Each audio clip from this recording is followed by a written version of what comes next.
emergency for the first time in about... This is Jim, and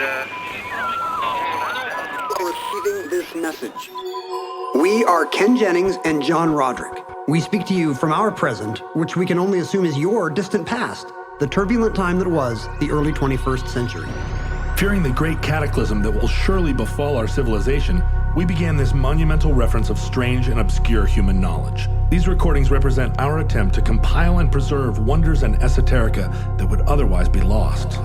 So whether you're listening from an advanced civilization or have just reinvented the technology to decrypt our transmissions, this is our legacy to you. This is our time capsule. This is the Omnibus.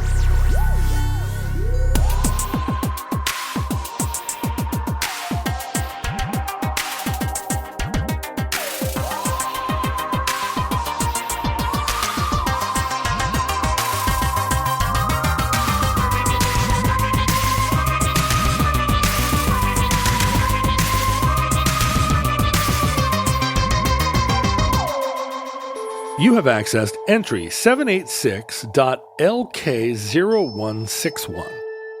Certificate number 21831. Middle initials. Roger O. Thornhill. What do you stand for? nothing. Listeners probably already know that in order to keep this academic project we're doing, the Omnibus, going in our time, we needed a source of outside funding. Yes. And you and I just want some corporation to step up. Yeah. Weyerhaeuser Omnibus Hour. I love that you pronounce that Weyerhaeuser. Texaco. How you've lived in the Northwest most of your life. You don't know how to pronounce Weyerhaeuser? Is that right? Weyerhaeuser? Weyerhaeuser. Yeah. It's got a Y though. Yeah, but don't say it. It's a silent Y. Don't say the Y. Weyerhaeuser. I'm a stickler for the Y. You can like dip down into the Y a little bit. Weyerhaeuser, but it's Weyerhaeuser. They're just saying it wrong. I'm gonna de-Ellis Island the Weyerhaeusers. Weyerhaeuser. But yes, I keep thinking that there's got to be some corporation that is also dedicated to the preservation of history that may be otherwise lost to time, that could underwrite the show at the level of what would we say? Well, how much would it cost for us to sell our souls to a major corporation? I think we could do the show for $30 million a year. $30 million a year. Like that's it. Yeah. Like that's all it would take. That's everything top to bottom. But think about the exposure that they would get. Oh, sure. 2 times a week, It'd be incalculable. Omnibus, sponsored by Texaco. Hey, Ken, my episode today is on the refinement of kerosene. It's on about solar panels and also how they're bad. Yeah.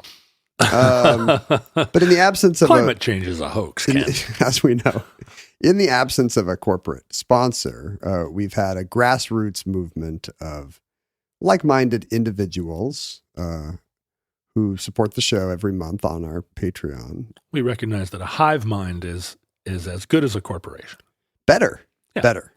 Because there's no marketing or public relations person to email us. There's hundreds of them, but they have no power. So we can just laugh at the emails and delete them. I wondered why I felt such a sense of overwhelming calm. And it's true, we never get a single email anymore from somebody saying, hey, we're going to need you to get up at 6 and hop on a call.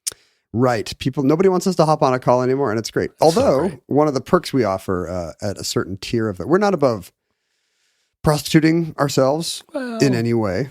Well, literally in any way. Like anything's on the table. I will prostitute myself, but there are limitations. John, no kissing. If you at the Washing Bear level of donation at our Patreon, John will give you a lap dance, and I will do an omnibus topic of your choice. I mean, I'll give you. I won't take my jeans off. It'll be like a jeans on lap dance. Your lap can be a clothed lap or an unclothed lap. Oh, it's that's still right. a lap. A lap dance is I will provide the lap. I see. Yeah, I see. And they have to dance on you? Yeah, they can dance in my lap. You're so generous. Right. That's what giving a lap dance should be. I've got a killer lap is the thing. You've probably been Santa. I was Santa. I was Seattle's indie rock Santa for over a decade. Your lap got used once a year. Yeah. In fact, there's at least one couple who got married as a result of meeting on my lap. In your lap. Yeah. A couple of Because you spread your legs a little and they slid into each other and history was made. Well, one of them was a rather large fellow, and one of them was a more diminutively sized fellow. Mm-hmm. And I was definitely a Santa that was like, the more the merrier. So, sometimes I'd have 8 or 9 people kind of all sitting on top of me, all sort of having, they're all wiggling. It was a good time. The crazy thing is before they sat down on your lap that Christmas Eve, they were both straight. That's right. And they looked at each other. It's a Christmas miracle. Yeah, they looked at each other across a crowded lap, and they're just the romance sparked, and they're married to this day. They're happily still. In fact, I see one of them in our book group. Is that why there is a prominent gay bar on Capitol Hill called John Roderick's Lap? John Roderick's Lap. Because I always wondered the story. There has to be a story. I thought every time I walked by or in or out. Yeah, it's kind of a sort of a daddy leather bar now, but yeah, Indie Rock. It was originally Christmas themed year round. Indie Rock Santa. It did happen late at night in bars. They would put a big throne. It was originally at the Crocodile, and then it moved around. And I would sit there. And I had my Santa suit on, and they would just line up. And I was never happier. Frankly, never happier in my life. But in addition to Santa privileges from John, you can suggest a topic for the omnibus to cover, and we will collaborate on. So, if we get a list that feels like homework, I don't know about you. I like guidance, but I don't like an assignment. I like some strictures, but I don't want to feel like I'm writing a report for you. A few times people have made suggestions, and in researching those suggestions, I found a different show. And I feel like that qualifies. I mean, they gave me a prompt and a leopard in Germany. Think of a funny place where we could do an omnibus. Somebody yell one out. I think if we discuss the suggested topic enough. Yeah, right. But these are Patreon perks for our supporters. And so we want to make it clear to everyone listening that it's actually really great. And we totally take your idea in it, and it makes the show better. And so we have a queue of people who have given at the Washing Bear level this year, and we're knocking out their show ideas. And here's what we received from one Tom Dignan. I don't know if I'm saying that right. Tom Dignan. There may be a silent U, like the Y in Weyerhaeuser. Is that where's the U in that? Between name? the D and the I. Dignan. Duignan. Duignan. Tom Duignan. It could be French. Duignan. Tom Dua Lipa writes, I have one thing that has always bugged me. This is his idea for a show topic. He only has one thing that bugged him? Boy, if only we had a Serena life as Tom from Ireland. 40 things in this room that bug me. I'm Irish, but have a keen interest in North America. What is it with U.S. names? I'm talking about, what is it with U.S. names? I'm talking about things like using the initial of the first name with the full second name. For example, C. Montgomery Burns. This is his example. Right. I get particularly riled up by something like Tom Dignan III or Tom Dignan Jr. This isn't found in the rest of the Anglo-Saxon world to the best of my knowledge, so I'd like to know the origin of this. This feels like a male thing too, but are there female equivalents? Yours sincerely, T. Joseph Dignan. Interestingly, he's Scandinavian. As I think about it, it's often the letter C. C. Thomas Howell, the actor, and my own C. Dick Run, Dick. My own uncle, C. Calvert Knutson. Did he go? But he went by Cal. He went by Cal. But on his desk, his little nameplate would say C. Calvert Knutson. C. Calvert Knutson. That's how he signed everything, and that's how his name appeared on all corporate correspondence. It was like those old WPA posters. It would be like, see Old Faithful, see the Grand Canyon, see Calvert Knutson. The letter C in this case, C. Calvert. And I mean, Calvert alone is kind of a fun name that you don't hear that often. You might dig a Calvert. I don't know very many children named Cal. Do you? No. It's one of those names that kind of went away. I knew a Calvin my age, but I've never met a Calvin younger than me. Well, but Calvert. I know, I understand. Yeah, I'm just saying most Cals are not Calverts. Right, they're Calvins. They could potentially be Callahans or Cal... Callahan would be a good girl's name. Caldrick? Yeah, Caldrick. If there was an NBA player named Caldrick, I wouldn't bat and eyelash. Caldrix with an X. With an X. But yeah. And ask your doctor if Caldrix is right for you. But yeah, that's interesting. We unfortunately gave my daughter several names, which we'll probably talk about more. But I've suggested to her a couple of times that she start her name with a single letter, period, and then some subsequent name. And so far she's rejected it. And I think it's because it does seem kind of like a boy thing. Yeah. The junior and senior, the junior and the third thing that so bothers Tom, we're not going to probably get into that much. Although I do agree that I was able to corroborate his finding, which I don't think I was aware of, that it's not in common usage really anywhere else. Maybe Canada, which is America North, we call it. But the UK and Ireland, and I don't think even Australia and New Zealand use junior and senior. My dad was a junior and never ever used it. And if you mentioned it to him, he would scowl at you.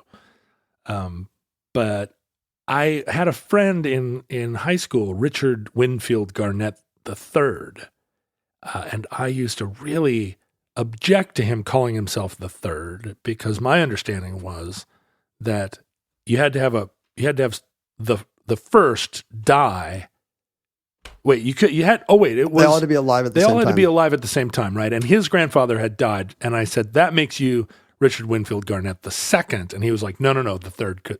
It was a major I've looked into the etiquette on this, and there's no formal definition. Miss Manners actually believes in your finding that everybody moves up when somebody dies. But that's just proof that you and Miss Manners are agents of chaos. Yeah. Because that's insane. I learned why so much Why should from I Miss Manners. change my name anytime someone of a different generation dies? That's absolutely insane. All of this is made up anyway. It is. Yeah. Why not make up a convenient version where I get to keep my name if I so choose? That's not how etiquette rules work. It's intended to be more complicated, not less. But I am interested in the subject of middle initials and, to get into why there are C. Thomas Howells and, L. Ron Hubbards and whatnot out there in the wild. Just A. Whitney Browns just running wild in the woods of New England somewhere. You do have to understand how middle initials originated. Oh, how middle initials originated before we can fully appreciate how first initials. Yes. The initials, because middle initials are a fairly modern invention. Oh. Middle names are surprisingly modern. I mean, you have a middle name that's you never use, or... Oh, well, I mean, when I was young, I was known by all my family members as John Morgan, and they never said the one without the other, John Morgan. Because there were other Johns? No. Oh, I see. There were no other Johns. Oh, well, the Johns from the earlier generation. So this is something interesting. Well, interesting at least to me. That would be unprecedented for Omnibus, but all right, go ahead. All of the Johns in my family at the age of majority turned to Jacks. So they were Johns as boys and then became Jacks. Would it happen in the night? It did. Is it like the Tooth Fairy? I think it was when they stopped wearing short pants and stopped needing a hook to lace up their boots. But I had two Uncle Jacks, both of whom had been known as John as children. And so in my family, John is thought of, although it's our proper names, it's thought of as a child's name. And then you migrate to Jack. I was known as John Morgan. John Morgan! And there are still family members that call me that. That's somebody yelling for you as a child. John Morgan. Mary Hartman. John Boy. It does sound like somebody yelling to one of the Waltons to go fetch some water or to feed the hens. And I think some of it was derived from a kind of Kennedy's version of John Jr. Mm-hmm. But then somehow when I became a grown-up, I did not get to be Jack. I didn't transfer to Jack, and part of it was that the Jacks were still alive. The older generation. It's just Peter Pan syndrome. You never grew up. Well, that too. At some point you could decide to be Jack. At some point and there are people that call me Jack, but it's kind of a, I don't know, it's a romantic name. But what happened was I lost Morgan. So people in my family stopped calling me John Morgan, except for the truly old ones. I was surprised to see your Wikipedia calls you John Morgan. It does? Because I think, because I had never I'd never seen you, I'd seen that on a check or your house is full of weird plaques with your name on it, and none of them have that middle name or initial. John Morgan. Well, but you're John M. Roderick. John M. Roderick, right. In the language of middle initials. And I think maybe at one point when I was 21, I briefly styled myself as J. Morgan Roderick. Yeah, see? The first time I put my name in the phone book, well, actually, the first time I put my name in the phone book, I called myself John Ignatius Roderick because I was an insufferable 18-year-old. You had just read Confederacy of Dunces, or you just didn't want to get phone calls? Yeah, both. Yeah, I mean, it was like a gnome to phone book. But I is a weird middle initial.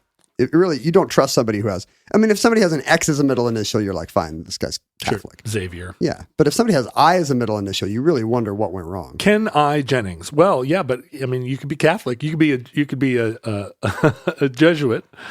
Ken Ignatius Roderick. No, but J. Morgan Roderick seemed, because Morgan's that could be a good name. I could have been known as Morgan. Sure. I'm kind of a Morgan, wouldn't you say? Morgan Roderick sounds like, what is that? Morgan Roderick. That's very Welsh. What if I was... You're an Old West author. What if I were like Morgan John Roderick? Morgan John Roderick. It's pretty good. Multiple names go back to the... Well, now wait, what's your middle name? Wayne. The W's for Wayne. Serial killer middle name. Ken W. Jennings. Yeah, I've seen that. And I'm the third, and I did not advance when previous Kenneth Wayne Jennings passed. Oh, you're Kenneth Wayne Jennings III. You never put that on your checks. I don't. For the same reason that Richard Winfield Garnett III did use it. Oh, I see. Because he thought it sounded important. That's why you objected to that, because it applies directly to you. Oh, yeah. I would have moved up to junior now. Yeah. But it requires my dad to decide he wants to be senior. Oh, so he's keeping the 2, and that forces you to keep the 3. No. He's still junior. Yeah. Oh, junior, yeah. Right. So, but that's what forces you. He likes to say that, because I'm always Ken Jennings in the press and he's Ken Jennings Jr., it's really been it's not really identity crisis and possibly time travel paradox for him that he sounds like the son of his own son. It's, Bill Gates is a junior. Yes. But what, the way they differentiate it is that his father calls himself William Gates Sr., and that's one you don't. Your father could just become senior. He could, if he believed in your Miss Manners, Agent of Chaos, everybody moves up one all the time. But doesn't that sound better? Kenneth Wayne Jennings Sr.? You think he should be just aspiring his whole life to become a senior? Break out of that junior mold? He goes from sounding like a serial killer cowboy to sounding like a bank president. Yes. Kenneth Wayne Jr. is just... Senior does get used less. Yeah. The first of the name can just leave it off. He's the original. Why should he have to? He's the rhyme animal. It would be a retronym to call him senior. He was, he lived his whole life without being a senior until he had a child. You don't want to change your name just because you named a kid after you. You don't? Seems like a hassle. You already named a kid after you. You've definitely got an inflated sense of yourself. Yeah. The tendency to name children after ancestors, after their genealogical legacy or heritage, is really at the core of what created middle names. Because Morgan is a family name. Is that right? Yeah, a family last name. A family name. Surname. Yeah. The Romans had 3 names often: Gaius, Julius, Caesar. There would be a prenomen, which was like your personal name. Gaius was Julius Caesar's equivalent of John or Ken. And then Julius is your nomen, your family name. Oh, sure. That was the equivalent of the surname. And then the third name, which is often what we remember today, the Cicero or whatever, that was called the cognomen, which, originally was a kind of nickname. Later it became a kind of a supplemental hereditary name to distinguish between different branches of the family. Yeah. How you would, I have this problem today. I had my brother's family visiting me. That's also the Jenningses. And then my parents came over from Squim to go to the ball game with us, and they were the Jenningses too. So I can't tell my sister, the Jenningses were staying with us because I'm the Jenningses. So you can say the Olympic Jenningses right. Or the Utah Jenningses. Right, exactly. Yeah, right. So this would the Roman cognomen became kind of the equivalent of that. Or if you did something awesome in your life, your cognomen could become a sign of that. Like if you won a battle, you could become Magnus or Maximus or something. Right. So your dad is Ken Jennings Jr. You are Ken Jennings Jeopardy. Jeopardius. That's right. Jeopardius. Do you have a cognomen you would use? No. I mean, there are some that Rodericus Longwinterus.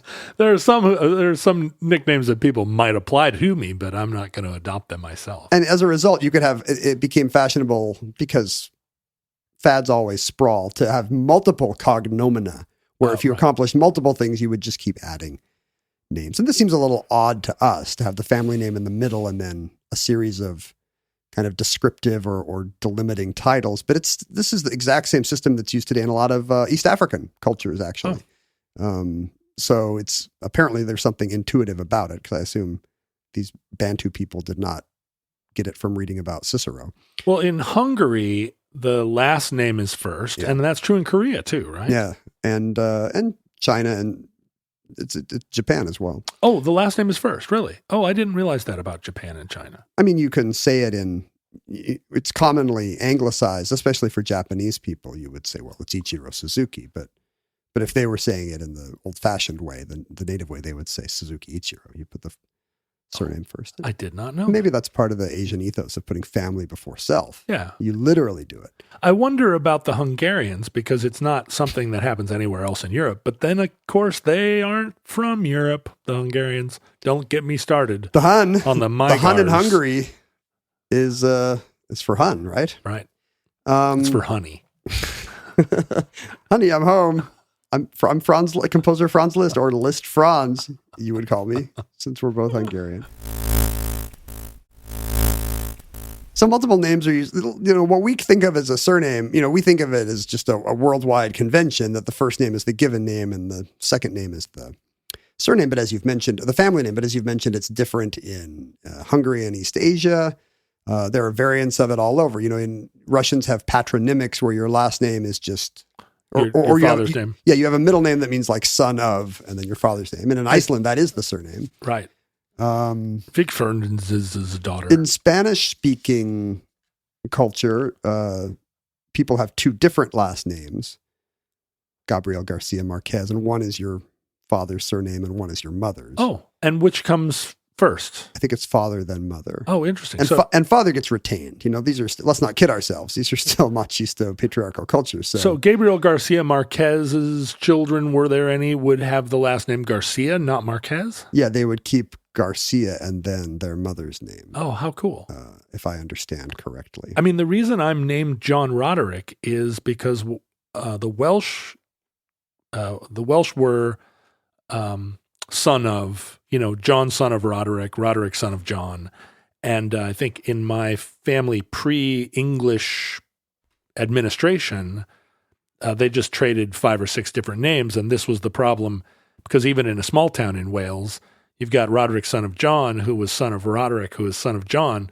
How do you tell tell them all apart? And I think when the British census came in, and I always picture a guy sitting at a desk and all these coal miners lined up, and they're walk up to the tent. What's your name?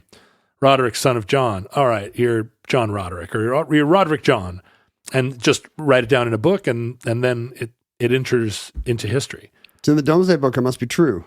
You can't follow my family history past that moment. There is no following the genealogy in Wales. You just get to that first day. And some guy came to town who could read and write and ruined everything. And you can see through the mist to Roderick, son of John, but the first person to enter into the world is John, son of Roderick.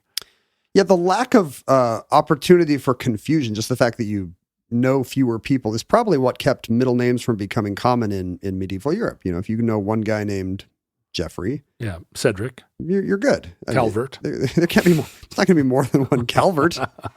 And so it was just cities or big towns that necessitated this? In Italy, in 13th century Italy, there started to grow a fashion for giving children 2 given names at birth. And it was actually for religious reasons rather than reasons of convenience. These people wanted to give the child the name of a saint to show their religious devotion, also presumably to protect the child, to bring the child the favors of St. Ignatius or whoever. But there's also the longstanding tradition and maybe deep-seated human need to pass along something of your heritage. So you want to give the child a family name. And if you want to give the child a family name and a saint's name, the obvious solution is, well, why not one of each? Yeah. And that's what became popular then. Saint's name in the middle? Yeah, I think usually the family name first and the saint's name in the middle. And even though they were religious, they never, these were not middle initials. Although you'd think they would have been, following the examples of Jesus H. Christ. I don't know what's the H for. Holy. There's an old joke that the H is for Hallmark, because God cared enough to send the very best. Oh, that's lovely. So these were not initials yet. But, as you and I pointed out, there's a certain kind of aristocratic or faux aristocratic air to a three-named person. Yeah. Or maybe in the case of your daughter, a 4 or 5 named person. Yeah. The person who wants to add the suffix, like the third, like your friend Richard Bullwhip Griffin or whatever his name was. Or you. Or me. I mean, this is why my son is not the 4th, because he's not named Kenneth. I'm not against the name Kenneth. It's fine. Sure. I mean, I don't know if I would. It's not in my top 10. It's a little bit of. It hasn't aged well. Kenneth is a child's name. The TH is a problem. Well, it's like a British child's name. Kenneth. I'm not an engineer for the BBC. Like, I'm not like doing sound levels for the Kinks right now. Right. Why is my name Kenneth? How many A levels do you have? How many A levels do I have? Kenneth. If your name it doesn't have a sir before it, you shouldn't be named Kenneth. But it's extremely posh. I mean, the poshness, for instance, the poshness of Brian Eno, he's already entered into the omnibus as the developer of Oblique Strategies. Mm-hmm. Brian Eno's full name is Brian Peter George Saint John le Baptiste de la Salle Eno. Pretty posh. You judge the poshness in the length of the name. And the number of times that you have like a French French conjunctions, or the number of times that you have French articles in the name. Just a le or a hyphen popping up in the middle of a name. Very, very, very posh. The hyphen is what shows, like in actual terms of income, the comma would show, the number of commas would show how much money you have. Right. But in terms of names, it's definitely the hyphen. The hyphen is the poshest punctuation mark. The piano player of Keene, Tim Rice-Oxley, has a very posh name also. Tim Rice-Oxley. Because he couldn't go by Tim Rice. Yeah, or Tim Oxley. I mean, both also pretty posh. But that's a recent development. Middle names were not, or a profusion of middle names were not a hallmark of aristocrats in the UK. In the year 1800, the turn of the 19th century, only 10% of British subjects had a middle name. Any middle name at all, let alone 7. It had not spread there at all. Like, it started in Italy. By this time, in the 19th century, almost half of French people had a middle name. Typical. And it was largely men. This was true in ancient Rome as well. Women would only have 2 names, slaves would only have 1. It was a marker of status. So in these patriarchal societies, it was largely male, though not entirely. And it was not until the early 19th century that the custom spread to Britain. And I think, like most new additions, it started in the upper classes. There was a fad, for example, of giving your child a middle name for the clergyman who baptized him. Oh. Which would be weird. Here's a guy you only saw once. Well, actually, we got the name of our daughter from the nurse that delivered her. Oh, well, there you go. That's the same thing. The first name or one of the middle names? Actually, her first name. Oh, interesting. Yeah. So you just dodged a bullet that she was not delivered by an Olga or a Verushka. Yeah, right. Blanche. A Blanche. A Blanche. The last Blanche delivered your baby. Was Catherine de Medici, did she have any middle names, or is de apostrophe her middle name? Her middle name was de. She was extremely stupid.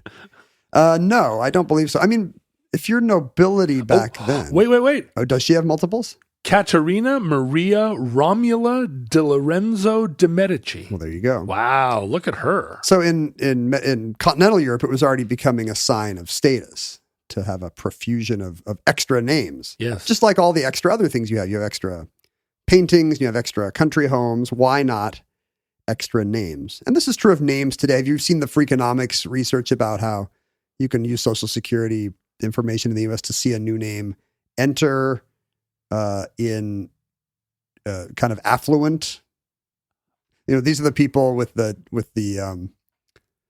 desire to seem unique by creating new names, but then they kind of waft downward. And as soon as they become names that have become to the rich tainted by belonging to working class people or, God forbid, minorities, that's when they start to go out of fashion with the upper class. I've never yet seen anyone named Mick George or Chevy that wasn't a rich person. Mick George. So I'm waiting for the first like NASCAR driver named Mick George. And so this was true as well in the UK of middle names. It started as a fad for people with money, and that's why to this day we have this stereotype of long or hyphenated names belonging to the wealthy.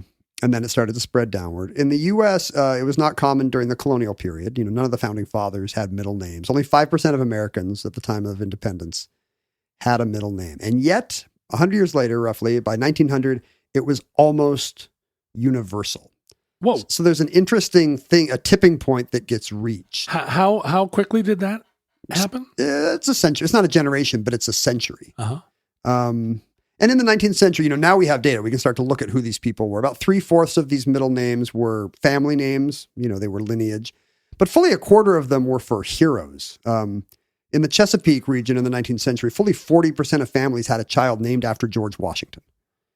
So, I have some in my own family. Yeah. If you look at genealogical records from that period, it is just ubiquitous. It was just understood. And it's an understanding of the founding fathers that we don't have today. Even in very patriotic conservative circles, people are not naming their children Thomas Jefferson, whatever anymore. And it may be because that's become tainted by becoming a custom of African-American culture, having... Oh, sure. Roosevelt. Having children named for Franklin Roosevelt. There are more than one men in my family history named William Henry Harrison Pretty. He was a war hero before he was a briefly president. So this is not just, guess it's got to be after the current chief executive, no matter how boring. Because he was a hero of the Indian. Well, not a hero today, but He was a military leader of the Indian Wars. Yeah, Battle of Tippecanoe. That's right. And so, and these were Ohioans, mm-hmm. Western Ohioans, and William Henry Harrison figured large. Chased Tecumseh right out of there, or Tecumseh's brother at least. So it's hard to say why this happened in America over the course, because this is essential to where middle. You can't have a middle initial without a middle name, and of the first. Well, you can. There are people that have middle initials without middle names, but it would be unlikely for them to evolve on their own, right? Right. You know what I need? A W. Of the first dozen presidents, only John Quincy Adams had a middle name, and presumably to distinguish him from his famous father. Yeah. Like John Quincy, go get water from the well. And after John Quincy Adams, no American president had a middle name until 1844 when James Knox Polk was elected. That was the first president with a middle name. Middle name that wasn't trying to. Yeah, that wasn't John Quincy Adams. And yet, from the middle of the 19th century on, from Ulysses S. Grant on, every U.S. president has had a middle name except for Benjamin Harrison and William McKinley. And they both had excuses. Benjamin Harrison was named for a signer of the Declaration of Independence in his family, who was just Benjamin Harrison because he came from a time before middle names. And William McKinley, I think, was named for his father. So they're both they're both throwback names. Every president since the Civil War has had a middle name. Well, every post Andrew Johnson president has had a middle name. And it wasn't until the 20th century, the World War I induction form was the first U.S. government form that even had a space for a middle name. Oh. So in the 20th century, we started to put middle names and middle initials on forms. What was the last U.S. president that didn't have a middle name? It would be William McKinley, I believe. Oh. And, we've had presidents who went by their middle names, Thomas Woodrow Wilson and John Calvin Coolidge. And, there's an interesting case with President Grant, whose Ulysses S. Grant is pretty, I think, central to this story, but his first name is, as we'll see in a second, is not Ulysses. Now, middle initials did not become super customary in the U.S., and again, they appear to have not spread much outside the U.S. until the 20th century. Every president from FDR to Gerald Ford, I think that's 7 presidents in a row, not just had a middle name, but used a middle initial. John F. Kennedy. Franklin D. Roosevelt. Right. Lyndon was always Lyndon Baines. I think it's LBJ, Lyndon B. Johnson. Like, you think high schools in Texas are not Lyndon B. Johnson? No, I think they're Lyndon Baines Johnson. He was one, if you say Richard Milhouse Nixon, you're doing it as a... Yeah, it's Richard M. Nixon. Yeah, you're doing it as a goof on him. But Lyndon Baines Johnson is I think how either LBJ or Lyndon Baines Johnson. The Wikipedia entry for LBJ is Lyndon B. Johnson. Is it really? It is. I've never heard anybody call him that. Oh, really? Yeah. I think you're missing out. Richard M. Nixon. Wasn't Carter the first that didn't have... In fact, Carter was sworn in, I believe, as Jimmy. Wow. And I think that was the thing. Like, I'm a breath of fresh air. I'm just a Southern peanut farmer. That's right. I'm just here to talk in a very sort of soft palate voice. And I think that was a distinct choice, that he's the common man. Gerald R. Ford. Jimmy Carter. Yeah, Jimmy. Yeah. And then Ronald Reagan lost it, right? There's you don't think of no president since, for the Bushes you had to. Yeah. But nobody said W. And then, part of it is the continuance of nicknames. It sounds weird. Bill Clinton is William Jefferson Clinton, but it sounds weird to say Bill J. Clinton. Yeah. The informality of the middle name, of the first name, of the nickname clashes with the superfluous middle initial. Bill J. Although Joe R. Biden does do it, right? Yeah. Joe R. Biden. Yeah, it does. Joe R. So I'm on whitehouse.gov, and Joe R. sounds like the name of a character from the TV show Dallas. Lyndon B. Johnson is, in fact, listed as Lyndon B. Johnson on whitehouse.gov. Lyndon B. Johnson, okay. But how do I... Maybe it doesn't. But I kind of want to see who is... but that's just a convention of the page. But it's true that they do not say Herbert C. Hoover, who did not use his middle initial, and they do not say Jimmy Carter. They say James Carter. But after that, it's up to the president. Barack Obama does not use his H, perhaps because it stands for Hussein. He doesn't care to bring attention to it. I think his joke was always that, like, I got my first name from my father, and I got my middle name from someone who never thought I would be president or be running for president. But I thought he was going to say I got my middle name from the true leader of the free world, King Hussein of Jordan. Yeah, King Hussein, obviously, King Hussein of Jordan. Barack Obama, his foundation to create his presidential library changed its name a few years ago from the Barack H. Obama Foundation to the Barack Obama Foundation. Oh, wait, he's still sort of trying to de-emphasize it. Apparently. It would seem after you've retired as president, you should really put it to the fore.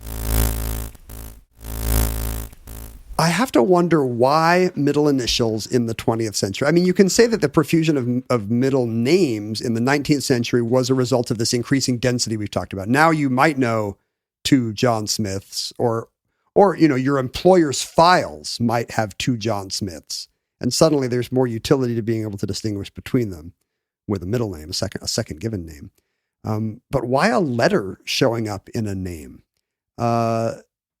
There are some British examples. To me, the first name and the initial that precedes the middle name, the C. Thomas Howell of the world, that sounds kind of British to me. Maybe because of writers like W. Somerset Maugham and H. Rider Haggard. Yeah. But that was kind of uncommon, and maybe as it's a little bit bohemian. As artists, they're okay adding a dash of a letter where.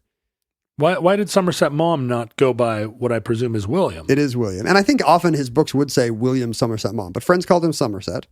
It's a cool name. That's why. Full disclosure, like I do have a first name. I'm just going to let you know. The W clues you in. Why is W.E.B. Du Bois all 3 initials? Yeah, so those are. I was wondering if the fad for middle initials in 20th century America came from turn of the century celebrities who used multiple initials, your PT Barnum's, or your W.E.B. Du Bois. But I think you have to look back to the Civil War, where there were, that's a little earlier, and there were some of these three initial guys, J.E.B. Stuart and P.G.T. Beauregard. Most generals did not use their middle names or initials. Meade and Burnside had middle names, but did not use or initialize them. But obviously the two biggest names of the war, Ulysses S. Grant and Robert E. Lee, used middle initials. Right. And at a time when it was not common, when middle names were starting to catch on and initials were not yet common. Robert Lee and Ulysses Grant is going to be a general and president of the United States no matter what you say. But Robert Lee just doesn't scan. Yeah, but Robert E. Lee. I cannot explain the E in Robert E. Lee. It's for Edward, but I can't explain the initial, where it came, the choice to use an initial. What inspired him to do it, yeah. It may have been military culture. We know the story of Ulysses S. Grant, who was born Hiram Ulysses Grant. The family friend who signed him up for West Point did not know him well, and perhaps assuming that invented an initial. Perhaps assuming that it would be his mother's maiden name, which is a common use for middle names to honor the mother's family by making the mother's maiden name a middle name of the child. So it's possible that this family friend thought that his mother's maiden name of Simpson might be his middle name and just put S on the form, and that stuck at West Point because it's U.S. Oh, right. His friends at West Point called him Sam. Uncle Sam. Oh, well done. Well done, West Pointers. But he had an S that really stood for nothing until he decided, well, I guess I'll just use the family name of Simpson because it was a mistake. He should have been Hiram Ulysses Grant. And there's some speculation that maybe he just did not like his initials. Well, his initials are Hug. What a sweet name. You and I would love that. Oh, Hug. But he did not come from a time, there were a few soy boys in West Point. Yeah, I get what you're saying. In the 1840s. Yeah, I'm right? not Hug. Not Hug. I'm USA Grant.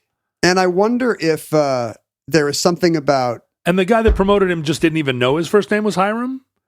He's like, little Ulysses. I think he went by Ulysses. He went by his middle name. And so the guy filling out the forms got it wrong and the rest is history. And it may have changed American history because having Ulysses S. Grant, depending on which part of the country you're from, Ulysses S. Grant, Robert E. Lee are two pretty formative names. Yeah. And like people who grew up in our age where the president always had a middle initial, you start thinking of that as a seal of a sign of status and power. Right. But when your father named you or your mother named you, it was before we understood that a middle name of Wayne is a serial killer name and they should avoid it at all costs. Right. And in my case, it was a family name that went back to my grandfather born in the 1920s. So, obviously. Kenneth Wayne Jennings. Oh my God, the crimes he committed. We may never know.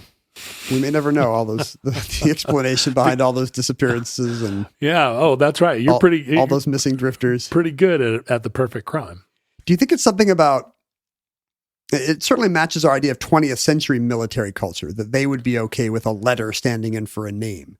Right. Just as a mark of efficiency or, you know what I mean? Yeah, I do. The military would have forms for regular folks in an age when regular folks would otherwise not be appearing in paperwork.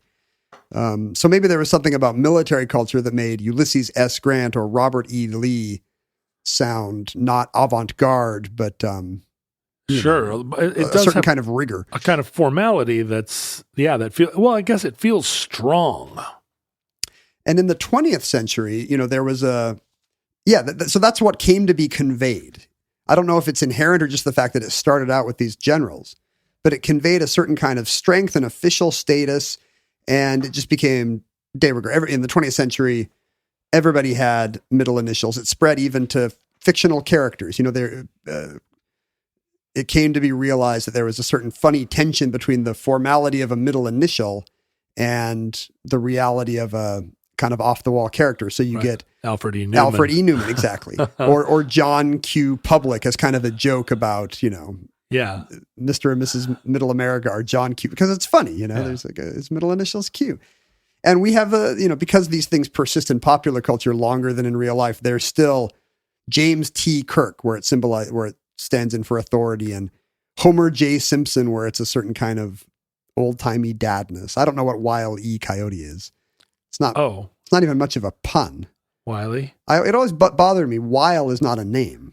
So you're not getting any kind of double meaning out of calling him Wile E. Coyote, but it's just the 20th century ubiquity of middle initials. I don't think it was until I was in my 30s that I understood the joke. There's no joke. Wiley. He's Wiley. Yeah, he is Wiley, but there's no joke in him being Wile E. Well, and also... Because Wile is not a name. Wiley with a Y actually is a name. Yeah, Wiley Everybody is of a that name. generation would have known about Wiley Post. Wiley Coyote. Wiley. Well, Wiley. But that was, now that I think about it, that was kind of popular in mid-century American popular culture. It was Kermit T. Frog, with the joke that the T was for the. But when he was an anchorman on the air, he would announce himself as Kermit T. Frog, just like, George R. or Edward R. Murrow. Kermit T. Frog. Well, first name Mr., middle name period, last name T. You think Mr. T's middle name is period? Yeah, he said that was his own This is catchphrase. explanation of it. First name Mr., second name period, third name T. The reason why I thought this would be perfect for the omnibus is because this is a swiftly vanishing moment in 20th century life, the time when everybody from IBM executives to athletes had middle initials. Do you know anyone who doesn't have a middle name? I have met someone who claimed not to have a middle name, and I forget who they were. My wife did not have a middle name at birth, and this was not uncommon in women of our generation, so that they could keep, presuming that they would marry and presuming they would take their husband's name, that they could keep their father's name as a middle name. Right. And it in the case of my wife, this was my father-in-law didn't have sons at the time, so maybe this is his shot at preserving his last name. Is there has there been at any point in time that your wife Mindy was referred to as Mrs. Kenneth Wayne Jennings? That's not a thing anymore. I mean, maybe on it might still happen on wedding or dinner invitations. Yeah, Doctor, and I think our wedding invitations might have said Dr. and Mrs. Mindy's father's name. Invite you to.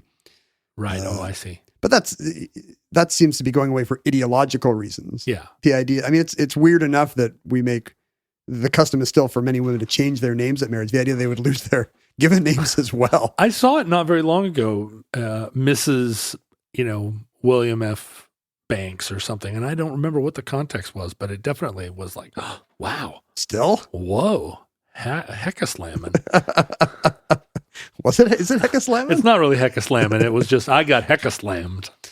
The hecka-slam would be a good name for like a wrestler finishing move. Some little prince looking guy who finishes you off with the hecka-slam. I walked in. Initials are on the decline. A few years ago, a New York Times writer named Bruce Feiler attempted to quantify, because the decline of the middle initial in American public life. If you look at the congressional, what do you call the list of members of Congress? Is there a list name roster? For that? Is it a roster? Yeah. The rotation. If you look at the members of Congress in the year 1900, 84% of members of Congress had middle names. In 1970, it was still 70%. So it held up into, and then the baby boomers killed it. By 2019, it had dropped to, or maybe when did he do this work? 2014? I can't read my own writing. By the last decade, it had dropped to 38%. Now, you're not saying they don't have middle names, but just that they're not listed as. This is the use of the middle initial. Middle names are more common than ever. And as you point out, people are maybe giving kids a number of middle names because just for the kind of the fun of the parents, I guess. Right.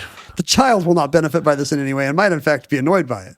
Well, in our case, our daughter has tried a couple of different of her middle names, but what happened is that her first three names, her first name and her two middle names, actually form a name, like Jeb Stewart. Yeah. Nobody called him J-E-B, they called him Jeb. Save time. And then apparently Jeb Bush was named after him. Weird. But yeah, our daughter for a while on her softball team was known as the name that her first three initials make. Oh, interesting. Yeah. But that did not stick. It did. She still is called that name by people that know her. And I bet she'll return to it. It's good to have a softball name. Yeah. It's a kind of a cool sports name.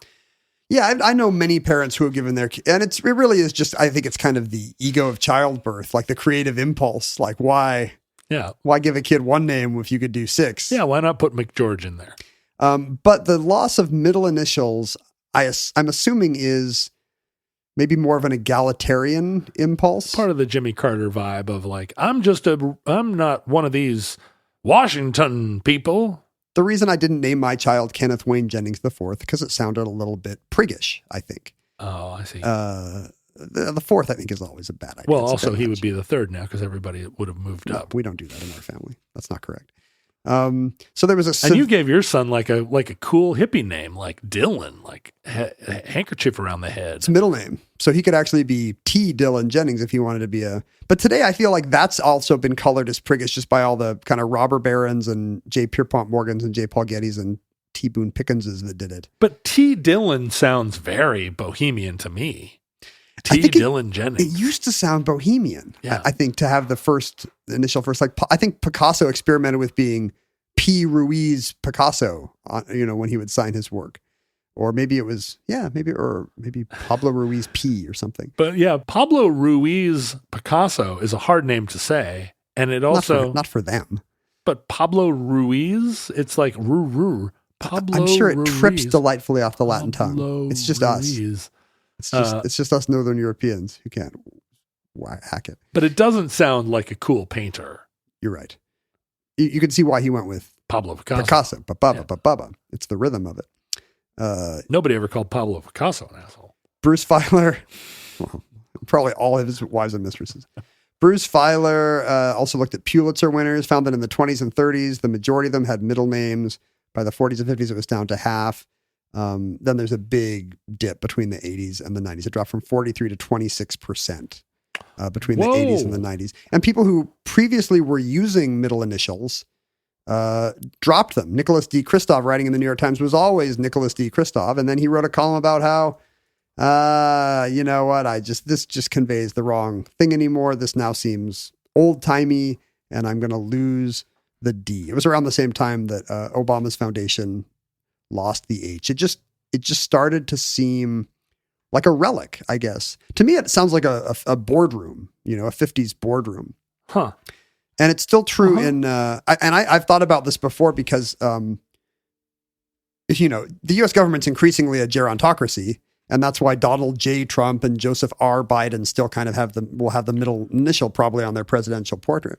And the same is true among Latter-day Saints. The leadership of the church is, in their 70s and 80s and 90s, and they all still have the middle initial because they came up in a time when that conveyed official status in America. You got to have a middle initial on your nameplate. And somehow the hyphen in Alexandria Ocasio-Cortez is totally different, right? The hyphen seems progressive, and it no longer feels aristocratic. It feels I assume because the names are Latino names. Is that why? No, because the suggestion is that her parents combined their last names to make a hyphen name. Yes, and that's true today. That's true. You will see more. Yeah, the hyphenated kids at a Seattle middle school are coming from progressive parents keeping the mom's name around, at least for a generation. Right. You could just keep going forever. Their kids might have 4 hyphenated last names, and their kids will have 8. But she's AOC, which is very JFK. She is the first American politician since LBJ. JFK or LBJ, JFK, to have the 3-letter thing. She's going to have an airport someday. I do think we lose something in losing the middle initial because there's been some research on what middle initials do convey. In 2014, 2 social scientists, I know you love these guys. Wait, just one more thing about AOC.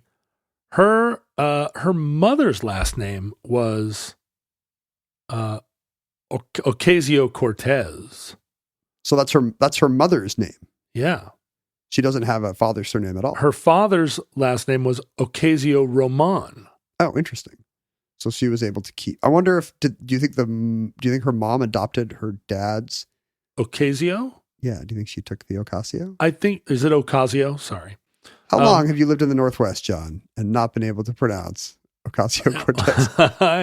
I think that her mother's maiden name was Cortez, And so Sergio Ocasio-Roman, she took Married Ms. Cortez. Ms. Cortez, and it became Ocasio-Cortez. But it's interesting that she kept her one of her dad's name and one of her mom's. This would have been the Gabriel Garcia Marquez switcheroo.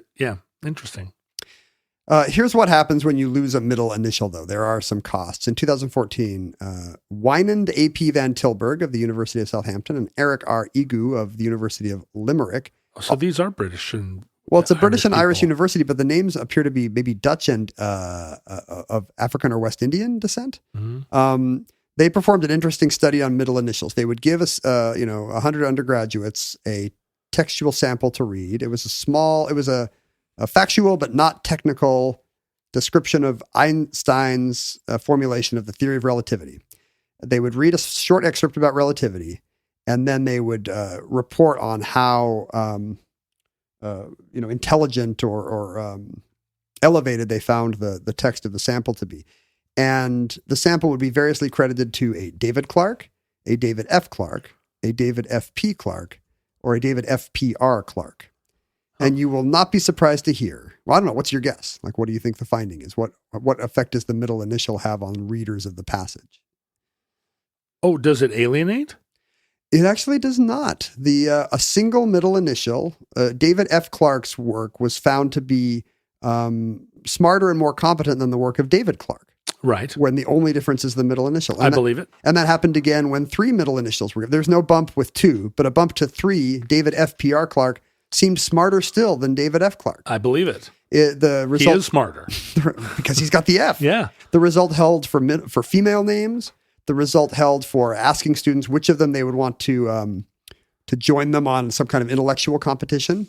But interestingly, not an athletic competition. If you ask who do you want to be on your track team or your swimming team, a middle initial didn't help. So it doesn't just convey. It slows you down. Yeah, it doesn't convey strength or confidence. It's kind of nerdy. It conveys academic achievement, right, but no other kind. And you can get rid of the effect by adding a title. Professor David Clark and Professor David F. Clark, I guess, sound equally prestigious or intelligent.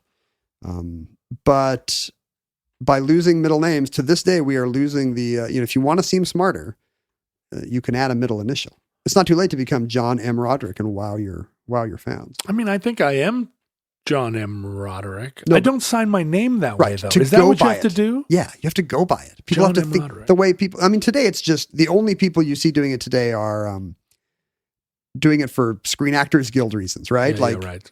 Michael B. Jordan cannot be Michael Jordan. Michael J. Fox. There was already a Michael Fox, so Michael Andrew Fox had to take on a middle initial, and he chose J instead of A. Yeah, it worked. I do initial things JMR. Do you initial things KW? Actually, I don't. I think I initial things you just do KJ. KJ. Yeah. But I do JMR every time. JMR is good. Yeah. The W is a problem. It's got too many syllables. Yeah, right. Whoa. The most interesting thing about initials I found, this goes back to Hiram Ulysses Grant.